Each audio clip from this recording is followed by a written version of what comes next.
कैसे हैं आप सभी?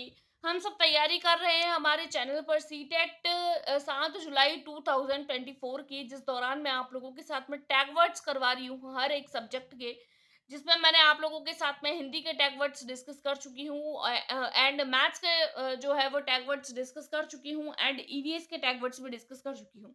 आज की वीडियो में मैं आप लोगों के साथ में एसएसटी के टैग वर्ड्स डिस्कस करने वाली हूँ। कुछ पॉजिटिव टैग वर्ड्स होंगे एंड कुछ नेगेटिव टैग वर्ड्स होंगे। ये टैग वर्ड्स जो होते हैं वो सीटेट के एग्जाम के लिए बहुत ज़्यादा इंपॉर्टेंट होते हैं, क्योंकि अगर आप लोग इन टैग वर्ड्स को ध्यान में रखते हैं और अच्छे से अगर आप लोग इनको याद करते हैं, तो आप खुद देख पाएँगे कि इन टैग वर्ड्स को ध्यान में रखते हुए आप लोग क्वेश्चन को कितना अच्छे से सॉल्व कर पा रहे हैं। अगर आप लोगों को क्वेश्चन में कोई पॉजिटिव क्वेश्चन दिया है, तो आप लोग ध्यान रखें, आप लोगों को पॉजिटिव टैग वर्ड को लगाना है। और अगर आप लोगों को कोई नेगेटिव क्वेश्चन पूछा है, नेगेटिव वे में पूछा है, कोई नहीं का क्वेश्चन पूछा है, जिसमें आप लोगों से कोई नहीं बात करी गई है, नो की बात करी गई है, तो आप लोग जो है वो नेगेटिव टैग वर्ड्स का यूज कर सकते हैं। यहाँ पर ये जो टैग वर्ड्स है वो हर एक सब्जेक्ट के लिए वैसे तो बेनिफिशियल है। अगर आप लोग किसी भी सब्जेक्ट को दे रहे हैं, चाहे आप लोगों का साइंस हो, मैथ्स हो, ईवीएस हो, लैंग्वेज हो, आप लोगों की हिंदी, इंग्लिश, संस्कृत, उर्दू, इवन आप लोगों का जो सीडीपी वाला पोर्शन होता है, उसके लिए भी ये इक्वली इंपॉर्टेंट होने वाले हैं। बट स्पेशली अगर मैं बात करूँ तो हम लोग एसएसटी के लिए देखेंगे। बाकी अगर यही टैग वर्ड्स जो नेगेटिव टैग वर्ड जो होते हैं वो तो हर एक सब्जेक्ट के लिए इक्वली इंपॉर्टेंट होते हैं। बट पॉजिटिव टैग वर्ड्स में भी बहुत सारे, जैसे अगर 10 टैग वर्ड कर रहे हैं ना, तो उसमें से सिर्फ 3 टैग वर्ड्स आप लोगों को अलग दिखेंगे, 60 टैग वर्ड आप लोगों को वही पुराने वाले टैग वर्ड्स जो हर सब्जेक्ट में देखने को मिलते हैं। लेकिन अलग-अलग सब्जेक्ट्स में अगर हम लोग अलग-अलग से करते हैं, तो हम लोग पाते हैं कि जब हम लोग प्रीवियस ईयर कर रहे हैं, तो हम लोग कितना अच्छे से अपने आंसर तक पहुँच पा रहे हैं। तो फिर चलिए हमारे टैग वर्ड्स को स्टार्ट करते हैं। सबसे पहले मैं आप लोगों के साथ में कुछ पॉजिटिव टैग वर्ड्स डिस्कस करूँगी, देन मैं आप लोगों के साथ में कुछ नेगेटिव टैग वर्ड्स डिस्कस करने वाली हूँ। सबसे पहले अगर मैं आप लोगों के साथ में यूज़ करूँ पॉजिटिव टैग वर्ड का, तो वो टैग वर्ड हमारे होने वाला है श्रव्य दृश्य सामग्री। श्रव्य दृश्य सामग्री का मतलब होता है ऐसी चीज या ऐसी एक वस्तु जो आप लोगों को देखने में भी हेल्प करती है एंड सुनने में भी हेल्प करती है। कई बार टीचर जो चीज पढ़ाते हैं वो बच्चे को उतनी अच्छी तरीके से समझ में नहीं आती है जितने अच्छे तरीके से उस बच्चे को समझ में आनी चाहिए। तो ऐसे में टीचर क्या करता है, अपने साथ में जो है वो कुछ टीएलएम, जिसको हम लोग टीचिंग लर्निंग मटेरियल बोलते हैं, उस टीचिंग लर्निंग मटेरियल के बतौर जो है वो श्रव्य दृश्य सामग्री का उपयोग करता है, जिसमें कुछ जो होता है वो रेडियो हो सकता है, टीवी हो सकती है, पोस्टर्स हो सकता है, कार्ड हो सकता है, अलग अलग तरीके की चीजों का यूज करता है ताकि बच्चा उस चीज को अच्छे से समझ पाए। तो यहाँ पर श्रव्य दृश्य सामग्री का अगर टीचर उपयोग करेगा तो ये पॉजिटिव वर्ड है। ये वर्ड अगर आप लोगों को ऑप्शन में दिख जाए तो आप सोचिए भी मत और डायरेक्ट सही कर लीजिए। उसके बाद में आता है दैनिक जीवन से जोड़ना। देखिए, अगर आप लोगों को वर्ड देखने को मिल जाए ना कि कोई भी चीज़ है, मान लीजिए आप लोग एसएसटी पढ़ा रहे हैं, एसएसटी में मान लीजिए आप लोग कुछ भी पढ़ा रहे हैं। मान लीजिए आप किसी मंदिर के बारे में पढ़ा रहे हैं, मंदिर की डिज़ाइन, उसकी नक्काशी किस तरीके से होती है वो पढ़ा रहे हैं, हिस्ट्री पढ़ा रहे हैं, मान लीजिए आप महाराणा प्रताप पढ़ा रहे हैं, कुछ भी पढ़ा रहे हैं। तो अगर मान लीजिए आप किसी मंदिर की नक्काशी के बारे में पढ़ा रहे हैं, मंदिर हो गया, उसकी नक्काशी के बारे में, तो आप उस बच्चे को उस जगह के किसी मंदिर में ले जाइए और वहाँ की जो नक्काशी है उसको बता दीजिए। तो इससे क्या होगा, एक तो बच्चे ने उसको दैनिक जीवन यानी कि रेगुलर जो वो चीज़ें देख रहा है, उससे उसने कनेक्ट कर दिया। अब उसके माइंड में वो जो देखी हुई चीज़ है, एक और उसने जो सुनी है नक्काशी वाली और एक उसने जो पढ़ी है, अब वो तीनों चीज़ें उसके क्या हो जाएगी, माइंड में सेट हो जाएगी। 3 चीज़ें उसने एक तो देखी, एक सुनी और एक उसने पढ़ी। अब ये तीनों चीज़ें अब वो कभी नहीं भूलेगा। तो अगर आप लोगों को वर्ड देखने को मिल जाए दैनिक जीवन से जोड़ना, तो ये आप लोगों का पॉजिटिव पॉइंट होगा। अगला हम देखते हैं अवसर देना या चर्चा करना। देखिए, क्लासरूम के अंदर जो है वो बच्चा कई बार बात करने की कोशिश करता है, कुछ ना कुछ पढ़ने की कोशिश करता है, कुछ बताने की कोशिश करता है, अपने जो थॉट्स होते हैं उसको हमारे साथ में शेयर करने की कोशिश करता है। लेकिन कई बार टीचर क्या करता है कि उसको मौका ही नहीं देते। तो हमें ऐसा नहीं करना है। बच्चे को मौका देना है, उसको अवसर देना है, उसके साथ में चर्चा करनी है। ऐसे करना है क्लासरूम के अंदर अलग-अलग 10-10, 12-12 या 5-5, 6-6 बच्चों को ग्रुप्स बनाने हैं और बच्चों को बोलना है कि आज आप इस टॉपिक को खुद से पढ़ो। तो वो बच्चे पहले घर से पढ़ के आएँगे और फिर उस टॉपिक को खुद से पढ़ेंगे। ऐसे में क्या होगा, एक तो बच्चा खुद उस चीज़ को जो है वो करने की कोशिश करेगा।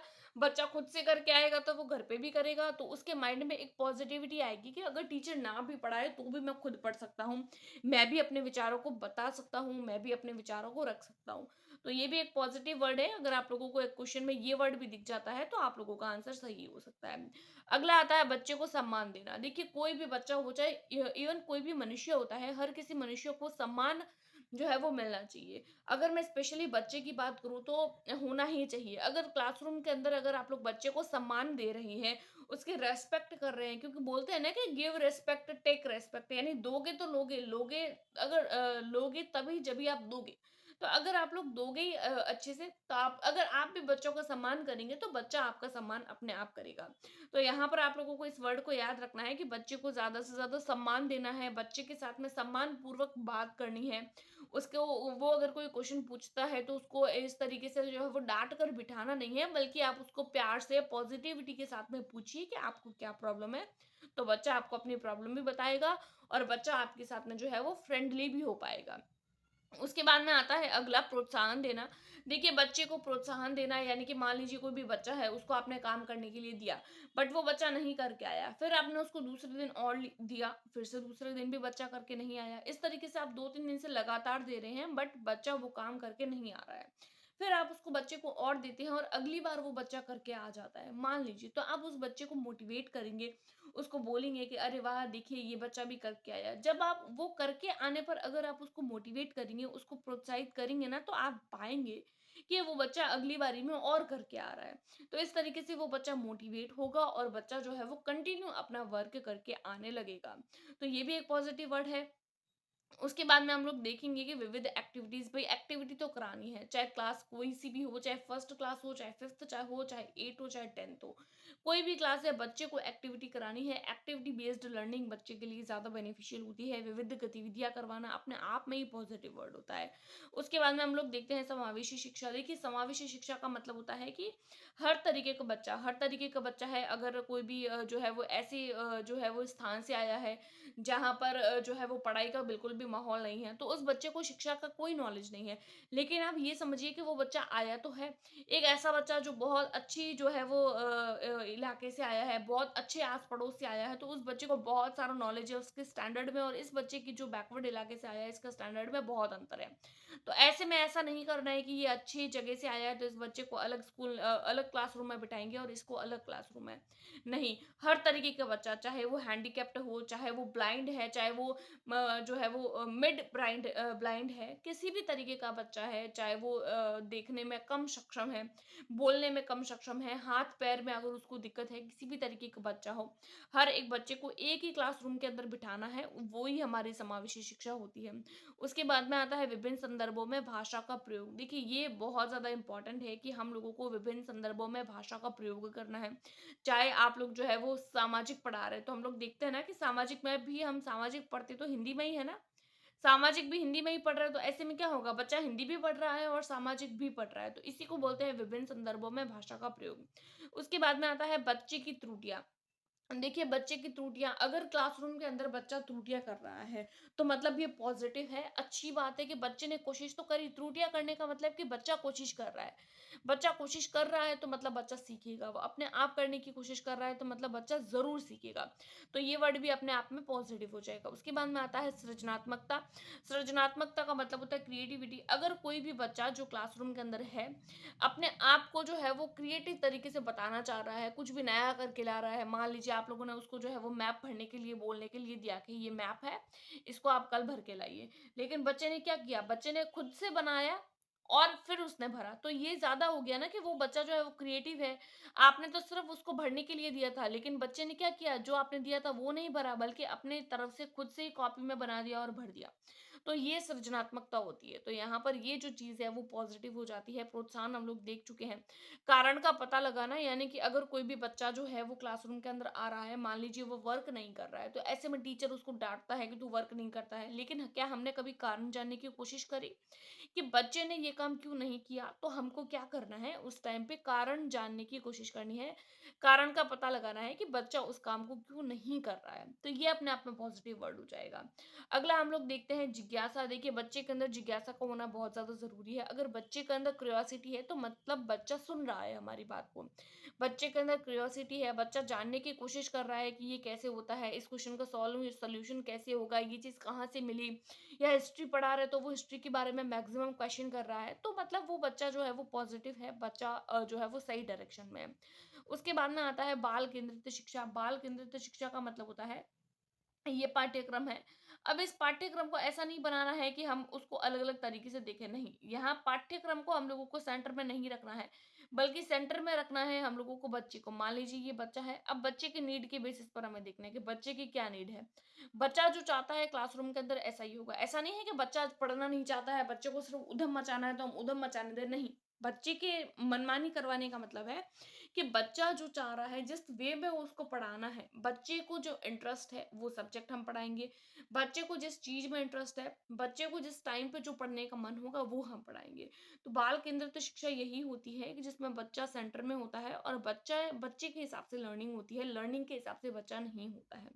उसके बाद में हम लोग देखते हैं गतिविधि बेस्ड लर्निंग होती है, जिसको हम लोग गतिविधि आधारित बोलते हैं। ये वर्ड अपने आप में बहुत पॉजिटिव वर्ड होता है कि बच्चा जो है वो गतिविधि कर रहा है, एक्टिविटी कर रहा है। गतिविधि का मतलब है बच्चा ज़्यादा से ज़्यादा एक्टिविटी कर रहा है। जो बच्चा क्लासरूम के अंदर जितनी ज़्यादा एक्टिविटी करेगा, बच्चा जितने ज़्यादा क्वेश्चन पूछेगा, बच्चा जितने ज़्यादा त्रुटियाँ करेगा, मतलब वो बच्चा पॉजिटिव है, वो पॉजिटिविटी की ओर जा रहा है। तो ये वर्ड जो है वो भी आप लोगों के लिए पॉजिटिव टैग वर्ड है। ये वर्ड अगर आप लोगों को दिख जाए ना कि गतिविधि आधारित अधिगम करवाया जा रहा है, तो आप क्वेश्चन भी मत पढ़िए, डायरेक्ट आप आंसर को लगा दीजिए। आप लोगों के 100% वो क्वेश्चन का आंसर सही होने का चांसेस रहेगा। अगला आता है त्रुटियाँ। भई क्लासरूम के अंदर अगर बच्चा त्रुटियाँ कर रहा है, हम लोगों को यही सोचना है कि त्रुटियाँ तो वही करेगा ना जो बच्चे ने कोशिश करी है। वैसे भी हम त्रुटियाँ वाला तो पढ़ चुके हैं। उसके बाद में हम लोग देखते हैं करके सीखना। देखिए ये वर्ड अपने आप में बहुत पॉज़िटिव होता है कि कोई भी बच्चा जो काम करके सीख रहा है, लर्निंग बाय डूइंग, यानी कि एक तो हम बच्चे को मैप बना के दे रहे हैं, वो बच्चा सिर्फ़ भर रहा है। लेकिन हम क्या कर रहे हैं कि ये लो मैप, ये लो पेपर, अब इसके अंदर मैप भी बनाओ और इसको खुद से भरो। तो बच्चे ने क्या कर दिया, करके और सीख लिया। बच्चे ने 1 बार बनाया, 2 बार बनाया, 3 बार बनाया, 5 बार बनाया, आखिर तो बनेगा बच्चे से। तो वो बच्चा बार-बार, बार-बार, बार-बार जब करेगा तो वो करके सीख जाएगा। जैसे कोई भी मान लीजिए हम सब्जेक्ट पढ़ा रहे हैं या एसएसटी की टैग वर्ड्स पढ़ रहे हैं, तो एसएसटी की बात कर रहे हैं। कोई भी हम टॉपिक उसको पढ़ा रहे हैं, उसको नहीं समझ में आ रहा है, तो हम उसको जो है वो, या फिर हम साइंस की बात कर रहे हैं, कोई भी चीज़ ना समझ आ रही है, तो हम उसको करने के लिए दे देंगे कि ये लो आप इसको खुद करो, आप लोगों को अपने आप समझ में आ जाएगा। उसके बाद में आता है हस्तपरक गतिविधियाँ। हस्तपरक गतिविधि का मतलब होता है कि हाथ से किसी भी चीज़ को करवाना, जैसे मैप वाली चीज़ अभी मैंने आप लोगों को वो एग्ज़ाम्पल दिया। उसके बाद में हम लोग देखते हैं लचीलापन। लचीलापन का मतलब होता है कि हम लोगों को जो हमारी पढ़ाने का तरीका है, उसको इतना स्मूथ रखना है कि बच्चे को बोरियत महसूस ना हो। हँसते-हँसते क्लासरूम के अंदर एन्जॉय करते-करते बच्चे को पढ़ाना है। उसको एकदम जो है वो पॉज़िटिविटी आनी चाहिए उसके आस-पड़ोस में कि बच्चे को पढ़ते हुए बहुत मज़ा आए। वो बार-बार जो है वो टीचर को याद करे कि वो टीचर आएँगे तो हम लोगों को बहुत अच्छे से पढ़ाएँगे। उसके बाद में ये हमारे कुछ पॉजिटिव टैग वर्ड्स थे। अगर आप लोग इन टैग वर्ड्स को ध्यान में रखते हैं, अगर ये वर्ड एग्ज़ैक्ट आप लोगों को दिख जाए, तो आप लोग क्वेश्चन ना भी पढ़े ना, तो भी आप लोग पाएँगे कि एसएसटी में अगर 60 मार्क्स के क्वेश्चन आ रहे हैं ना, तो देखिए 20 मार्क्स तो पेडागोजी के हो जाते हैं, जिसमें 10 से 12 क्वेश्चन आप लोग सिर्फ़ इन टैग वर्ड्स के माध्यम से ही सॉल्व कर पाएँगे, बिना क्वेश्चन पढ़े। ये मेरी गारंटी है। अगर आप लोगों को ये अगर जब आप लोग प्रीवियस ईयर देखेंगे ना, फिर आप टैग वर्ड्स पढ़ेंगे, प्रीवियस ईयर देखने के बाद में टैग वर्ड्स के बाद में वापस से प्रीवियस ईयर, तो आप खुद देखेंगे कि आप लोग सिर्फ टैग वर्ड्स याद करके भी 20 में से 10 से 12 क्वेश्चंस को सॉल्व कर पा रहे हैं। अब देखते हैं हम कुछ नेगेटिव टैग वर्ड्स। अगर क्वेश्चन आप लोगों को नेगेटिविटी फॉर्म में पूछा हो, तो आप लोगों को जो है वो नेगेटिव टैग वर्ड्स लगाने हैं, क्योंकि नेगेटिव टैग वर्ड्स के बेसिस, क्योंकि कई बार ऐसा होता है कि हम लोगों को क्वेश्चन नॉट में पूछ लिया जाता है कि कौन सा इसमें से नहीं होगा, बट हम क्वेश्चन को ध्यान से नहीं पढ़ते हैं और कई बार हम लोगों को नॉट वाला क्वेश्चन इतना अच्छे से समझ में नहीं आता है। तो ऐसे में अगर आप लोग नेगेटिव टैग वर्ड्स को ध्यान में रखते हैं, तो आप लोग पाएँगे कि आप लोग फटाफट से क्वेश्चन को एलिमिनेट कर रहे हैं। ये टैग वर्ड्स आप लोगों को आंसर तक एलिमिनेट करने में, आंसर को एलिमिनेट करने में, आंसर तक पहुँचने में बहुत ज़्यादा हेल्प करते हैं। तो नेगेटिव टैग वर्ड में हमारा पहला टैग वर्ड आता है दंड देना या डाँटना। देखिए किसी भी बच्चे को डाँटना नहीं है। अगर ऑप्शन में मिल रहा है ना कि टीचर बच्चे को डाँट रहा है, उसको दंड दे रहा है, उसको बाहर खड़ा कर रहा है, उसको मुर्गा या मुर्गी बना रहा है, तो क्वेश्चन को डायरेक्ट हटा दीजिए उस ऑप्शन को। गलत हो जाएगा। जहाँ पर डाँटना, दंड देने वाले शब्द आए वो। उसके बाद में हम लोग देखते हैं कंठस्थ करना। करने का मतलब होता है बच्चा कोई भी चीज़ याद कर रहा है, बच्चा रूट मेमोराइज़ कर रहा है, रिकॉल करने की कोशिश कर रहा है, या फिर जो है वो बच्चा रटने की कोशिश कर रहा है, कंठस्थ करने की कोशिश कर रहा है। तो ये नेगेटिव वर्ड है, ये भी हटा दीजिए। उसके बाद में शिक्षक केंद्रित कभी भी शिक्षा नहीं होती है, शिक्षा हमेशा बाल केंद्रित होती है। अभी मैंने थोड़ी देर पहले आप लोगों को बताया था। कोई भी बच्चा जो है वो इस तरीके से पढ़ना है उसको आना चाहिए यानी कि क्लासरूम के अंदर क्लासरूम इस तरीके का होना चाहिए कि बच्चे के हिसाब से लर्निंग हो, टीचर के हिसाब से नहीं, पाठ्यक्रम के हिसाब से नहीं। टीचर को शिक्षक केंद्रित नहीं होती है, कभी भी टीचिंग चाइल्ड सेंटर्ड होती है, बच्चे को सेंटर में रखा जाता है। उसके बाद में आता है व्याख्यान करना। व्याख्यान करना अपने आप में नेगेटिव पॉइंट है, क्योंकि अगर हम व्याख्या कर रहे हैं तो बच्चा निष्क्रिय हो जाएगा। हमको तो बच्चे को सक्रिय रखना है। बच्चे के अंदर सक्रियता बहुत ज़्यादा इंपॉर्टेंट है। बच्चा जितना ज़्यादा सक्रिय होगा, उतनी ज़्यादा लर्निंग इफेक्टिव होगी। लेकिन वर्ड क्या आ रहा है कि व्याख्या करना, व्याख्या करेगा तो टीचर करेगा, तो बच्चा तो निष्क्रिय हो जाएगा। सक्रिय कौन रहेगा? टीचर। लेकिन टीचर को तो वैसे भी सक्रिय रहना ही है। तो यहाँ पर व्याख्या करना अपने आप में नेगेटिव पॉइंट है। अगला आता है लैंगिक असमानता। वेरी वेरी इंपॉर्टेंट, लैंगिक असमानता, चाहे सीडीपी हो, चाहे कोई भी सब्जेक्ट की पेडागोजी में आप लोगों को ये वर्ड देखने को मिलेगा ही मिलेगा। लैंगिक असमानता का मतलब होता है, कई बार हम कुछ सब्जेक्ट पढ़ाते हैं तो हम बोलते हैं कि ये सब्जेक्ट, ये टॉपिक तो सिर्फ ये लड़के ही कर सकते हैं, या ये टॉपिक सिर्फ सब जो है वो लड़कियां ही कर सकती है। तो इसको आप लोग लैंगिक असमानता बोलते हैं, यानी कि भेदभाव करते हैं उनके लिंग के आधार पर। लड़का और लड़की में भेद करना लिंग असमानता होती है। तो ऐसे में हमें ऐसा नहीं करना है। अगर आप लोगों को वर्ड देखने को मिल जाए ना कि क्लासरूम के अंदर टीचर जो है वो लैंगिक असमानता जो है वो जैसा बिहेवियर कर रहा है, तो आप उस ऑप्शन को डायरेक्ट रॉन्ग कर लीजिए। आप लोगों को क्वेश्चन भी पढ़ने की जरूरत नहीं है। उसके बाद में आता है निष्क्रियता। देखिए, टीचर को सक्रिय रहना है, साथ ही साथ बच्चे को, दोनों का सक्रिय रहना जरूरी है। अगर कहीं पर भी वर्ड दिख जाए कि बच्चा निष्क्रिय है, तो आप ऑप्शन को डायरेक्ट कट कर लो, आगे बढ़ जाओ। अगला आता है अंक देना, ग्रेडिंग करना, मार्क्स देना, मार्क्स के लिए ही पढ़ाई करना। ये सब नेगेटिव वर्ड है, इनको आप लोग जो है वो नेगेटिव टैग वर्ड्स के में इंक्लूड कर सकते हैं। रटना वाला हम लोगों ने देख लिया। अगला आता है आप लोगों को केवल मात्र ही। अगर आप लोगों को कहीं पर भी वर्ड दिख जाए केवल, या फिर आप लोगों को दिख जाए मात्र, या फिर आप लोगों को दिख जाए ही, ये तीन वर्ड जो होते हैं वो बहुत नेगेटिव होते हैं। चाहे कोई भी सब्जेक्ट की पेडागोजी करे, ये तीन वर्ड आप लोगों को हर एक सब्जेक्ट की पेडागोजी में देखने को मिलेंगे, और ये वर्ड आप लोगों के गलत हैं। अगर ये वर्ड देखने को मिल रहे हैं तो मतलब आप उस ऑप्शन को गलत कर दीजिए। अगला हम लोग देखते हैं पुस्तक केंद्रित। हम लोगों ने अभी देखा कि जो बच्चा होता है, बच्चे को केंद्र में रखना है, बच्चे को सेंटर में रख के पढ़ाना है, पुस्तक को सेंटर में रख के नहीं। तो पुस्तक केंद्रित या फिर शिक्षक केंद्रित होता है, तो वो ऑप्शन भी गलत है, उसको आप डायरेक्ट हटा लीजिए। बच्चे को प्रोत्साहित करना है, मैंने आप लोगों को यहाँ बताया था ना कि प्रोत्साहित करना यानी बच्चे को प्रोत्साहित करना है, पॉजिटिविटी है। बच्चे को हतोत्साहित करना नेगेटिविटी है, नेगेटिव टैग वर्ड है, उसको डायरेक्ट हटा दीजिए। उसके बाद में आता है सजा और कठोरता। देखिए, यहाँ पर हम लोगों ने जब पॉजिटिव टैग वर्ड्स पढ़े थे, तो यहाँ पर एक वर्ड देखा था लचीलापन। पॉजिटिविटी में लचीलापन आ रहा है, नेगेटिविटी में आ रहा है कठोरता। हम लोगों को क्लासरूम के अंदर लचीला होना है, ताकि बच्चा जो है वो अपने प्रॉब्लम को सॉल्व कर पाए, अपनी प्रॉब्लम को हमारे साथ में, अपनी बातों को हमारे साथ में शेयर कर पाए। लेकिन अगर हम ही कठोरता का बिहेवियर करेंगे, बच्चे को पनिशमेंट देंगे, उसको बोलेंगे कि अगर तू होमवर्क नहीं करके आया तो हम जो है वो तुझे जो है वो डांटेंगे, या बाकी बच्चों के सामने इंसल्ट करेंगे, तो वो बच्चा क्या होता है, ऐसे में डर जाता है, और बच्चा जो है वो पढ़ने की कोशिश भी नहीं करना करता है। तो हम लोगों को, अगर कोई भी बच्चा कोई काम करके नहीं आ रहा है, तो इसका मतलब ये नहीं है कि हम उसको सजा देंगे, उसके साथ में कठोरता का बिहेवियर करेंगे, नहीं। बल्कि हम क्या करेंगे, पॉजिटिव टैग वर्ड के बेसिस पर हम कारण जानने की कोशिश करेंगे कि बच्चे ने ये काम किया तो नहीं, लेकिन क्यों नहीं किया। क्या आपने उसको कारण जानने की कोशिश करी? तो हम लोगों को उस जगह पे कारण जानना है कि बच्चे ने कोई भी काम क्यों नहीं किया।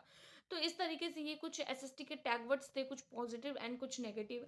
अगर आप लोग इन टैग वर्ड्स को ध्यान में रखते हैं और अच्छे से अगर आप लोग याद कर लेते हैं, तो आप लोग पाएंगे कि आप लोगों के मार्क्स बहुत ज़्यादा इंक्रीज हो रहे हैं। आप लोग इनको ज़रूर देखिए, ज़रूर से ज़रूर पढ़िए। ये कुछ टैग वर्ड्स थे, और बाकी सारे सब्जेक्ट्स के टैग वर्ड्स भी मैं मेरे चैनल पर एक करके शेयर कर रही हूँ। अगर वो पसंद आ रहे हैं तो do like, subscribe and share. Thanks for watching.